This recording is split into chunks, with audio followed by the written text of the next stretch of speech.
Olá, muito bom dia para você. O Record News Rural de hoje está no ar. Fique com a gente. Um produtor da região de Prata, no Triângulo Mineiro, transformou a criação de carneiros em um negócio rentável.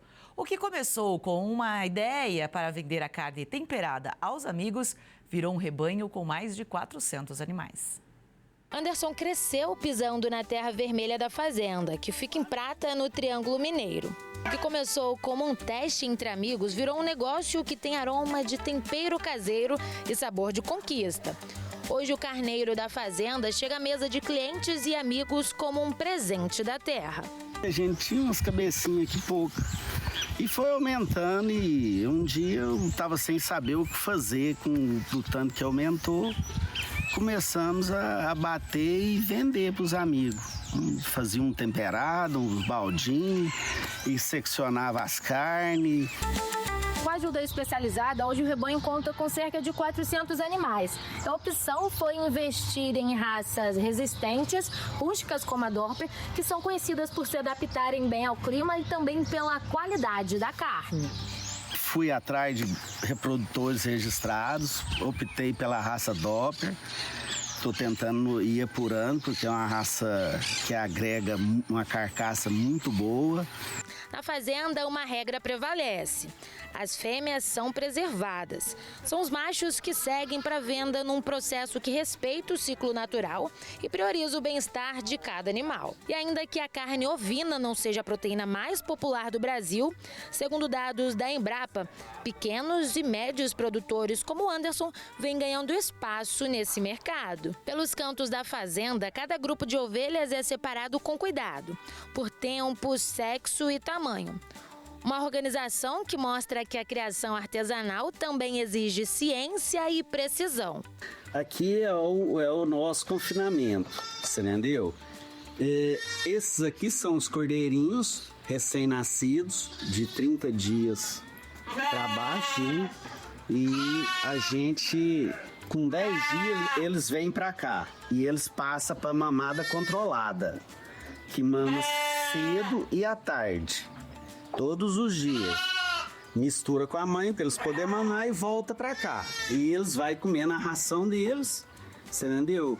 Com 90 dias, não precisa ser exatamente 90, mas o certo, 90 dias, você já pode fazer a desmama deles. Com uma equipe de 3 funcionários, a fazenda segue uma rotina intensa, mas produtiva. De visita na fazenda, Mariana, de apenas 4 anos, se apaixonou pelo cotidiano dos bichinhos. Um primeiro contato que com certeza vai ficar na memória. O que você achou? Eu achei eles muito bonitinhos. E como que foi a experiência de dar uma mamadeira para eles? Muito boa. O próximo passo é claro, continuar investindo na qualidade, aprimorando os processos e aumentando a produção, sem perder a essência artesanal que dá identidade ao negócio. Se você for selecionando o plantel, for melhorando e nutrindo cada vez mais, você consegue atingir um alto índice de gemelar, um baixo índice de mortalidade e um ganho de peso espetacular. Você não tem noção do quanto é rápido para chegar ao abate. A cria desmamou com 3 meses, né? Ele já vai para engorda. Com mais 60, 90 dias, você já está batendo ele no auge da carcaça dele.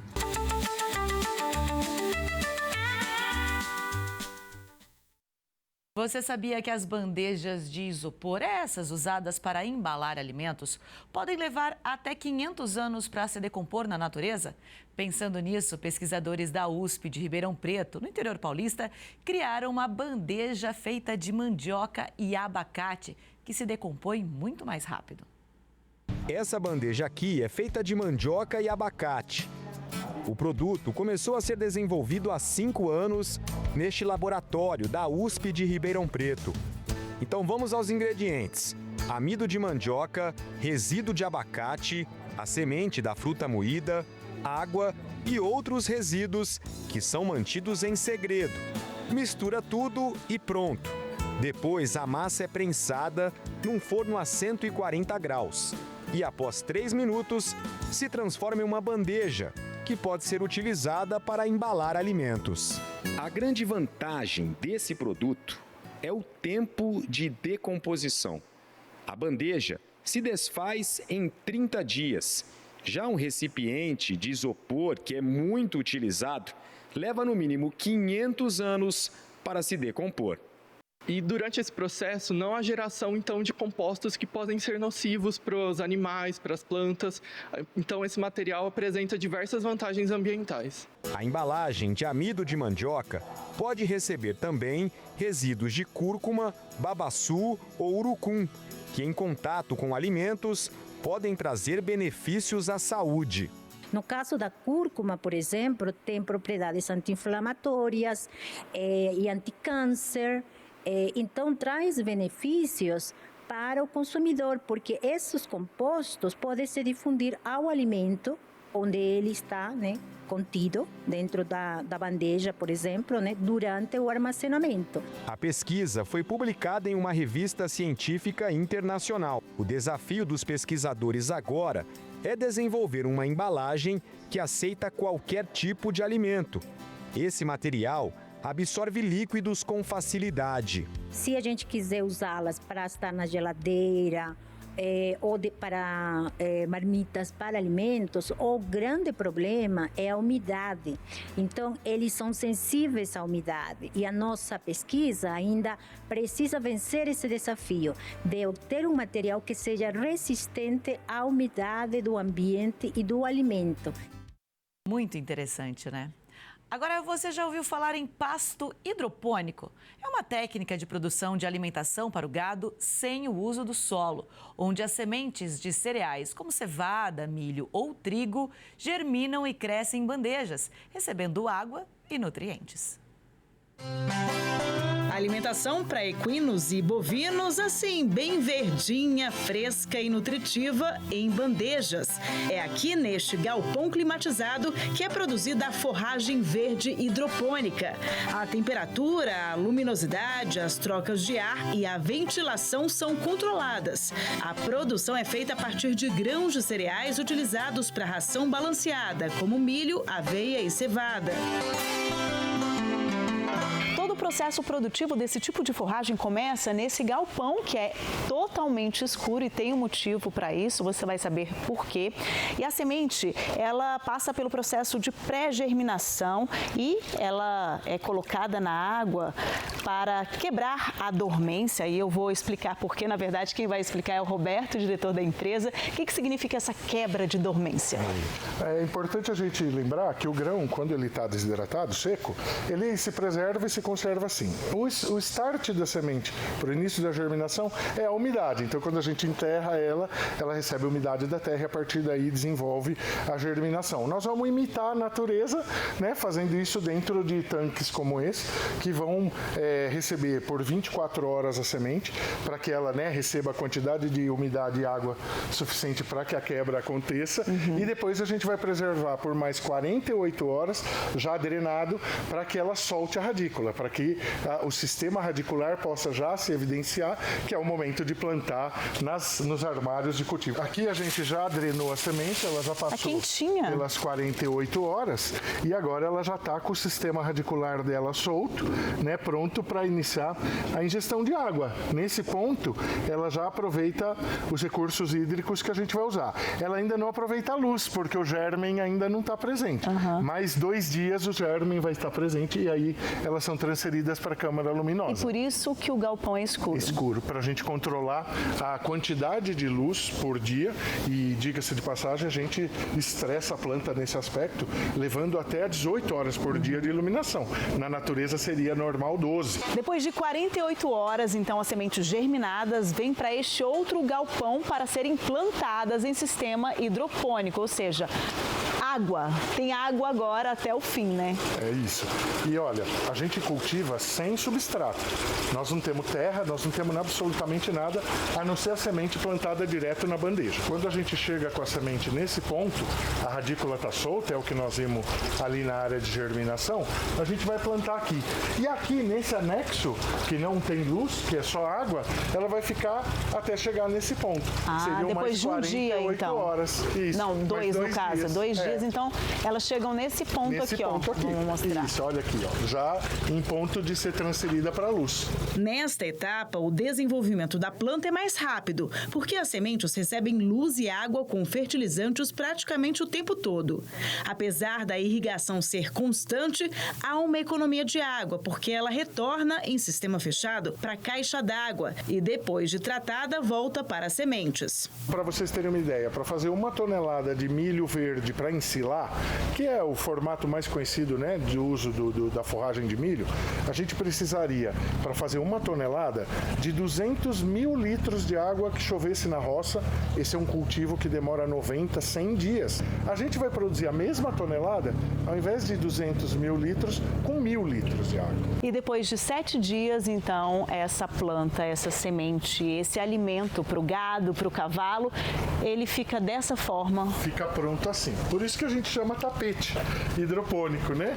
Porque ele vem com a raiz, que é composta, né, do próprio processo produtivo, não é uma cama, não é nada, é a própria raiz do grão germinado, as folhas, né?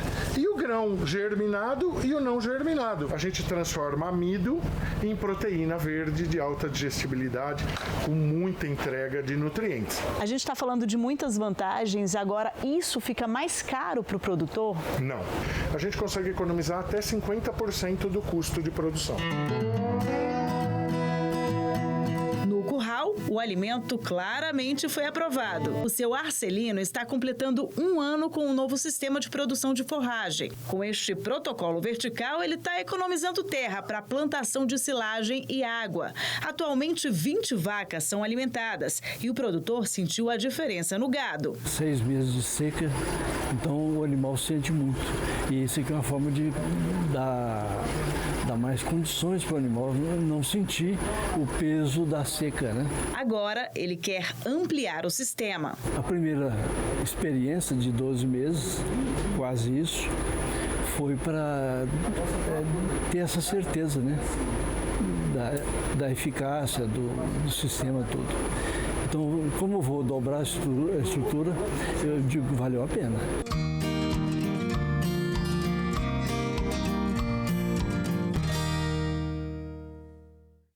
Um hobby que começou na fazenda e está virando coisa séria na cidade. O seu Sebastião descobriu a habilidade para fabricar viola, ainda na zona rural, e não parou mais. Com a ajuda da filha, o negócio viralizou nas redes sociais e as encomendas não param de chegar. Esta viola já está quase pronta. A mão e o braço já foram colados no corpo. A boca também já foi montada. Agora, falta só colar o rastilho, passar as cordas e afinar o instrumento, que já está encomendado há cerca de 1 mês. É o seu Sebastião quem fabrica as violas. Ele mora em Jataí, na região sudoeste de Goiás, e começou a criar os instrumentos há 45 anos. Eu morava na fazenda, né? E tem meus pais também que tocam violão, tudo, né? Aí eu inventei de pegar o violão dele, ver como é que é por dentro, né? Aí eu comecei a fabricar. Eu tinha uma idade de 18 anos, mais ou menos, que eu comecei a fabricar violão. Violão. Aí deu certo, né? Aí vem fazendo aí, vai apostando e tá vendendo, graças a Deus, né? No começo era apenas lazer, um hobby para o Sebastião, mas aos poucos foi virando negócio. Um amigo comprou, depois um vizinho e um desconhecido. E o negócio engrenou de vez quando a Jéssica, filha do Sebastião, resolveu ajudar o pai a divulgar o trabalho nas redes sociais. Em 3 dias deu mais de 100 mil visualizações. E aí foi uma enxurrada de mensagens que eu não consegui nem responder todas. E começou aí as encomendas. Nele, o seu Sebastião explica como fez a viola. É isso aí, já tinha a minha viola que eu faço desse jeito aqui, ó. Maneirinha, bem feitinha.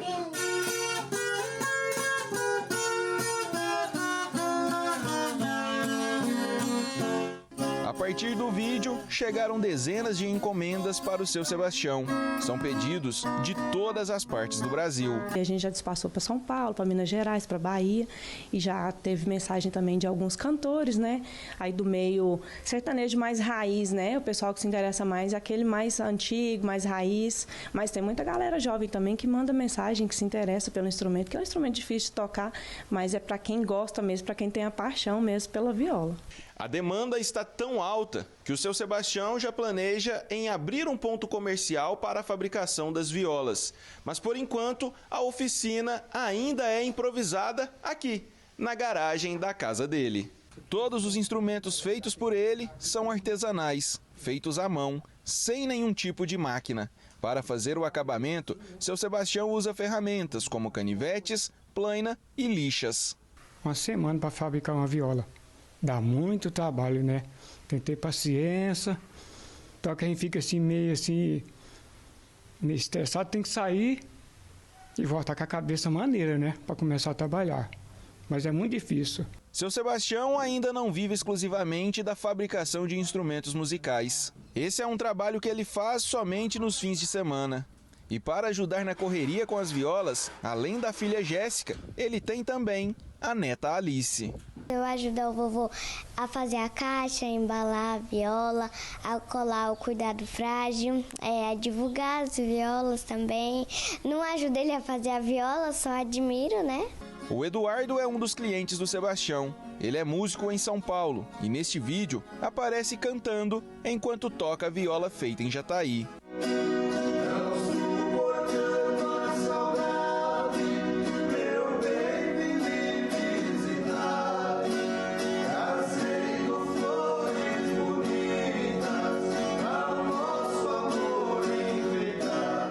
Apesar de fabricar os instrumentos, o seu Sebastião não sabe tocar, nem a viola e nem o violão. Mas para falar a verdade, eu sei só afinar. Faço alguns ponteados, né? Só afinar mesmo. O talento do seu Sebastião é mesmo para a fabricação dos instrumentos. Nisso ele é muito bom. E já há um consenso dentro de casa de que está chegando o momento dele ter só uma profissão. Eu estou pensando assim, de parar de trabalhar de pedreiro, né? Eu estou com 63 anos e o corpo já não vai mais poder fazer serviço pesado, né? Então fabricar a viola é mais maneiro, né? E tá dando lucro, graças a Deus, né? Tem muita encomenda já na fila e para ele conseguir, eu acho que ele vai ter que parar de trabalhar de pedreiro, para ele conseguir fazer tudo a tempo. Porque a gente dá um prazo de 30 dias, mas não está conseguindo não, porque é muita coisa. E tá indo bem, graças a Deus.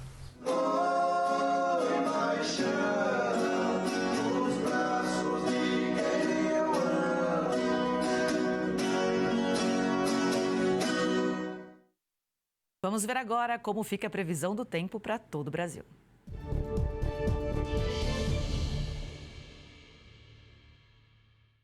Nesta sexta, com o avanço da frente fria pela região sul e a presença de áreas de instabilidade vindas da Argentina, mantém o tempo instável no sul do país. No sudeste, as chuvas retornam em algumas áreas, enquanto o centro-oeste segue com pancadas de chuva, principalmente à tarde. Já no nordeste, as chuvas devem diminuir, e no norte os temporais ainda persistem. Pela manhã, chove de maneira moderada a forte intensidade na metade oeste do Rio Grande do Sul e também no sul de Santa Catarina. Ao longo do dia, as pancadas se espalham pelo território gaúcho e catarinense e avançam também sobre o Paraná. No leste de Santa Catarina, oeste e nordeste do estado gaúcho, oeste e nordeste do Rio Grande do Sul, há risco de temporais, enquanto nas demais áreas a chuva ocorre de maneira mais fraca a moderada. Nas primeiras horas do dia, há chance de chuva fraca e isolada no norte e nordeste de São Paulo, interior paulista, além do sul de Minas. Com o aquecimento diurno e a aproximação de uma nova frente fria que vem do sul do país, as instabilidades voltam a ganhar força em São Paulo, Triângulo e Centro-Sul de Minas, além de pontos do Espírito Santo e do Rio. No sul paulista e em Minas, a chuva pode ocorrer com maior intensidade, enquanto no restante da região, o tempo segue mais firme. As pancadas de chuva também seguem ocorrendo desde cedo na metade oeste de Mato Grosso e em pontos do oeste de Mato Grosso do Sul. À tarde, as instabilidades se intensificam, com chuva moderada a forte pelo estado mato-grossense. Na metade oeste de Goiás, a chuva ocorre de maneira mais fraca a moderada, enquanto em Mato Grosso do Sul, pancadas mais irregulares. Já no leste de Goiás, o tempo segue mais firme. As instabilidades perdem força no Maranhão e no Piauí, mas ainda pode chover de maneira mais fraca a moderada na metade norte maranhense, oeste e norte do Piauí, além do litoral do Ceará. Também há chance de chuva fraca e isolada no litoral da Bahia e no Rio Grande do Norte. E nas demais áreas, o tempo segue mais firme e o calor predomina. E no norte, os temporais continuam pela região, principalmente em áreas do Amazonas, Rondônia e Acre. A onda de calor segue mantendo temperaturas mais elevadas em boa parte do centro-sul do país e deve permanecer até o domingo, dia 28 de dezembro. As temperaturas mínimas também seguem mais elevadas, o que segue mantendo noites e madrugadas mais abafadas.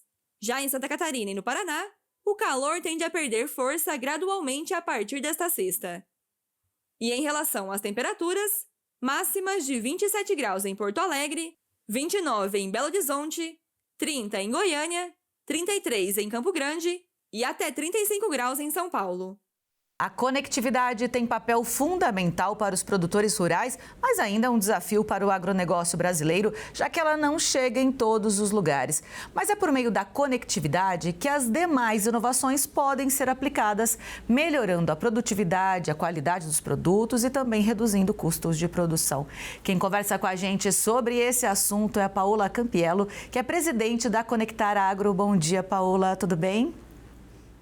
Bom dia, Ingrid. Tudo ótimo. E você? Tudo bem também. Prazer ter você aqui conosco. E aí é o seguinte, a gente vai falar de conectividade, mas primeiro eu quero que você explique que tipo de conectividade é essa que a gente vai conversar agora. Claro, com certeza. A gente está falando da mesma conectividade que a gente tem na cidade. Então, imagina que a gente vai para as áreas rurais e precisa conectar o campo. Então, a nossa ideia aqui como Associação Conectar Agro é poder fomentar a mesma conectividade da cidade, o sinal público de internet que funciona no nosso celular. É importante a gente ter isso claro, né? Porque aqui na área urbana a gente tem o 4G, tem o 5G, a gente liga os dados, o Wi-Fi, enfim, funciona praticamente em todos os lugares. Quando a gente vai para o campo, a realidade é diferente. Isso mesmo. Hoje a realidade do nosso país mostra que somente 37% das áreas rurais têm conectividade. Então, a gente traz esse alerta, né, para o nosso país, para o terceiro setor, para as empresas privadas, para que a gente entenda aqui como sociedade que a gente precisa de conectividade para habilitar todas as tecnologias no campo. Bom, e aí a gente começa a falar então um pouco mais sobre um estudo sobre conectividade que vocês acabaram de fechar. Primeiro, no café. Quando a gente fala de café, qual é o cenário no Brasil de uma maneira geral? Bom, vamos pensar primeiro que as áreas rurais no país têm 37% de conectividade. Quando a gente olha o café, esse cenário é um pouco diferente. Então, nós temos quase 70% das áreas do café conectadas. Né? Então, eu penso que no Paraná eu tenho 80% da região conectada, no Espírito Santo 79%, em São Paulo 76%. Então, a gente pensa que onde a gente tem o maior desenvolvimento do nosso país, a conectividade também acompanha. E aí a gente vê que o maior produtor de café do nosso país é Minas Gerais, a gente tem uma conectividade abaixo da média, que é 67%. Né? E a gente pensa, poxa, por que isso, né? Porque Minas Gerais é um estado muito grande e a gente tem alteração de relevo, então é muito complicado chegar com a internet em todos os lugares de Minas Gerais. Então esse é o panorama aqui do café. E é interessante quando a gente fala de café em Minas Gerais, porque tem uma novidade, né? Projeto de lei no estado. Explica pra gente. Isso mesmo. Nós da Conectar Agro, a gente está muito próximo do terceiro setor, então a gente tem acompanhado, né, os programas estaduais para realizar a conectividade no campo. O primeiro estado que teve, né, uma lei de incentivo à conectividade foi o Paraná. Teve a aprovação de uma lei que fomenta a conectividade em Minas Gerais. E o que isso quer dizer? Que empresas do setor privado que possuem ICMS e empresas que querem receber essa transação de ICMS podem fazer a transação. E aí a gente consegue ampliar a conectividade no estado. É um estado que precisa de bastante conectividade, como o noroeste, por exemplo, do estado que tem uma região bem importante de Unai, não tem conectividade, ou o norte. Então, a gente pensa que com essa possibilidade do projeto de lei ser sancionado pelo Zema, vai fazer toda a diferença e a gente vai realmente ver que o estado de Minas Gerais vai despontar em tecnologia por conta, né, da conectividade, que ela não somente tem a inclusão de tecnologia, mas a inclusão social também, que a gente fala que é muito importante para as áreas rurais. Se a gente já sabe que Minas Gerais é o estado maior produtor, né? A gente até tem um dado que se Minas Gerais fosse um país, estaria entre os maiores produtores de café do mundo. Tendo conectividade, o produtor tendo acesso à internet, a esses dados, né? Para fazer a logística à distância, enfim, várias coisas que podem ser beneficiadas com a conectividade. Onde Minas Gerais pode chegar, né, na produção de café? Não, com certeza. E pensa que em Minas Gerais tem pequenos produtores. Nós, da associação, nós fizemos um estudo na região de Viçosa, onde a gente viu mais de 2.500 produtores rurais na região do café. Não possui conectividade. Imagina que com a conectividade a gente consegue habilitar as tecnologias e eu consigo evitar, por exemplo, roubo de café, eu consigo evitar queimadas, né? Então, a gente consegue ampliar todo o leque de possibilidades de tecnologia que elas precisam ser iniciadas pela infraestrutura, que é a internet no campo. Aí eu só queria reforçar, entre os estados produtores de café, os que têm menos conectividade é Goiás, com 10,5%, e aí tem Bahia, com 40,7%. Por que essa conectividade, essa internet não chega? A gente falou de Minas por conta de relevo e tal, mas quando a gente tem Bahia, por exemplo, com 10%, Bahia tem 40%, a gente tem outros estados, Goiás, né, com 10%, qual que é a dificuldade também desses estados de implantarem? Vamos pensar que as operadoras, né, elas precisam, elas são regulamentadas pela Anatel e elas precisam participar lá de toda a infraestrutura, né, as obrigatoriedades dos leilões de 4G e 5G. Então, eles precisam colocar conectividade aonde tem usuários, né, e onde estão as cidades. Então, as operadoras chegam nas cidades, mas a área rural é muito grande. Então, esse é o grande desafio, é de como que eu chego com uma infraestrutura, seja de fibra ótica, seja de radiofrequência, ou seja também satelital. Então, assim, esse é um desafio muito grande. Em muitos lugares a gente não tem nem energia elétrica, quiçá, né, internet. Então, a gente, como associação, a gente também pensa muito nisso. Como que nós podemos utilizar os fundos públicos, os fomentos, né, para poder ter essa universalização da conectividade? Pois bem, hoje existe um fundo, já existe há um bom tempo, e se chama FUST. Então, é um Fundo de Universalização do Serviço de Telecom. Todo mundo que tem uma conta de internet ou de celular, se vocês olharem a conta de vocês, tem lá 1% do FUST. Esse fundo, ele tem mais de bilhões de reais e ele foi criado para a universalização do serviço de telecom. Então, por que a gente não pode acessar esse fundo, né? Quando eu digo nós, as empresas como um todo que prestam esse serviço. Então, a nossa ideia como associação também é fomentar a utilização desses fundos para que os pequenos produtores e os médios tenham acesso a essa infraestrutura, porque os grandes, eles já conectam.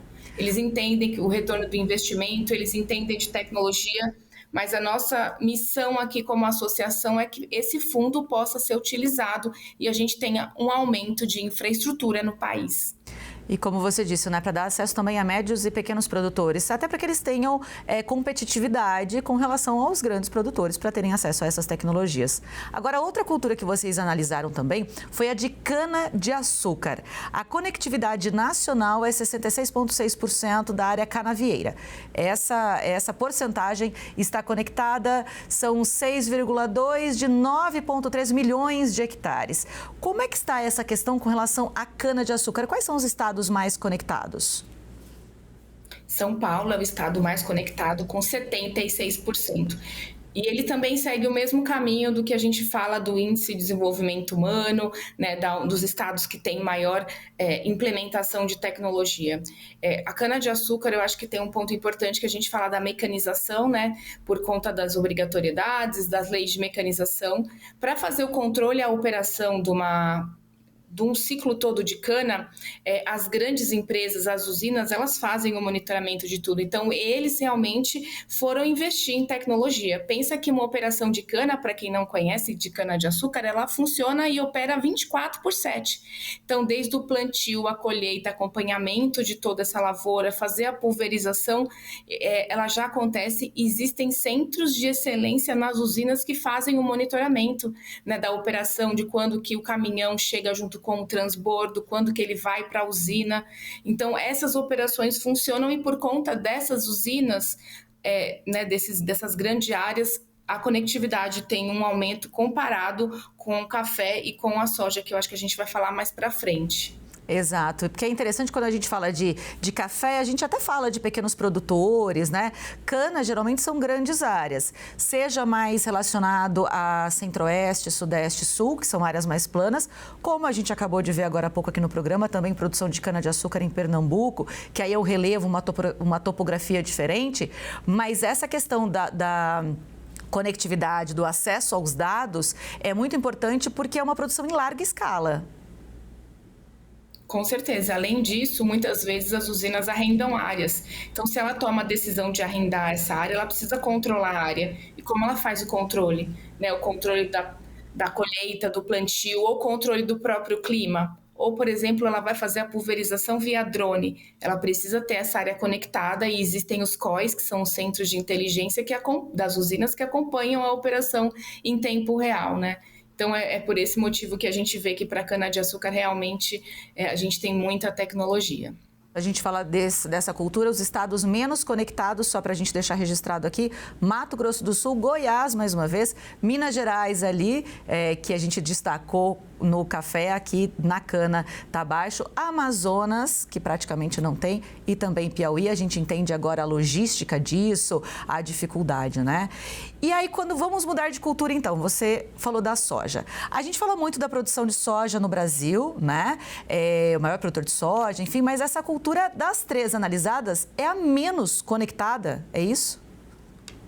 É isso mesmo, a gente tem um grande desafio de infraestrutura, né? Se a gente compara o Mato Grosso e a região do Matopiba, que é Maranhão, Tocantins, Pará e Bahia, que a gente se chama de Matopiba, tem uma porcentagem muito pequena. Então, eu vou falar aqui para vocês entenderem com um pouco mais de clareza. A gente tem 33% da área de soja no país conectada, é muito pouco, né, gente? E aí a gente pega Matopiba, que é 10% da área conectada, e Mato Grosso, 18%. Então, realmente é um grande sinal de alerta aqui. A gente, né, como sociedade, a gente precisa aumentar a produtividade, a gente precisa realmente ter uma maior receita. A gente sabe que o nosso país realmente é o celeiro do mundo e a gente vai alimentar o mundo. Como que a gente faz isso mantendo as mesmas áreas rurais? Com tecnologia.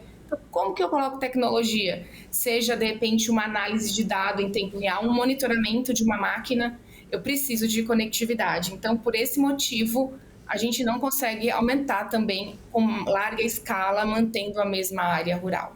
A gente veio falando ao longo da semana, né, da projeção de safra, inclusive a Conab já fez uma projeção para a próxima safra 25-26, que aponta, né, um crescimento na produção de grãos, da soja especialmente.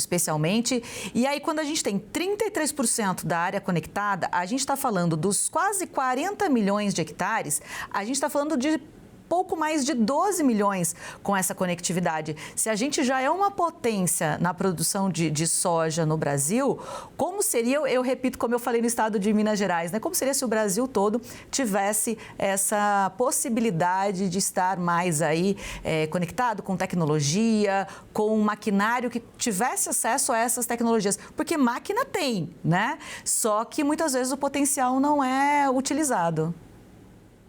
Isso mesmo, a máquina já sai conectada da fábrica, em 90% dos casos, independente do fabricante. Então, ela chega no campo e não tem conectividade. E aí eu queria trazer um exemplo para clarificar um pouquinho. Um dos nossos associados tem uma fazenda conectada, né, que ela acontece em Água Boa. Então, foi feito, é um laboratório real, né, a propriedade não tinha conectividade, então uma operadora de telefonia instalou a conectividade e a gente conseguiu acompanhar, né, safra a safra, não só por conta da conectividade, mas pela mudança do sistema da operação na fazenda, as pessoas mais preocupadas, focadas, né? E a gente teve, por exemplo, 25% de redução de consumo de combustível na primeira safra. A safra foi 18% mais produtiva e nós tivemos 34% de redução de pegada de carbono. Ou seja, além da fazenda ser sustentável, mais produtiva, ela tem uma redução de combustível muito grande, ou seja, é uma fazenda sustentável. Então, por isso que nós aqui da associação falamos tanto, né, que a gente realmente precisa implementar internet para poder habilitar as tecnologias e a gente mostrar que o nosso país, sim, ele é sustentável, ele preserva as áreas rurais. Exato, tem preservação de áreas verdes, preservação permanente. A gente a cada ano produz mais, muitas vezes em áreas menores. E tudo isso graças ao desenvolvimento da agropecuária, o desenvolvimento de novas tecnologias. Nós falamos do Brasil, o 9º lugar em desenvolvimento de patentes do agro. Tem que ter chance de usar tudo isso, né?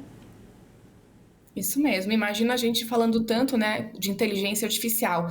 Para que tenha inteligência artificial no campo, eu preciso de dados. E para ter os dados, eu preciso de sensores. Para ter os sensores, né, que me mandem informação em tempo real, eu preciso de internet para que seja enviado todos os dados para que a gente possa ter mais informação. Porque quanto mais informação a gente tem um maior controle da operação e decisão em tempo real do produtor rural, que é realmente quem é o centro de tudo que a gente precisa fazer aqui como associação e como as empresas da associação. É isso, o produtor precisa disso e as pessoas da cidade recebem esses benefícios quando a gente tem uma produtividade maior, qualidade maior do produto, né? Mesmo os trabalhadores da área. Paula, muitíssimo obrigada pela sua participação e seus esclarecimentos. Muito obrigada, Ingrid. Eu que agradeço. Um bom dia para você.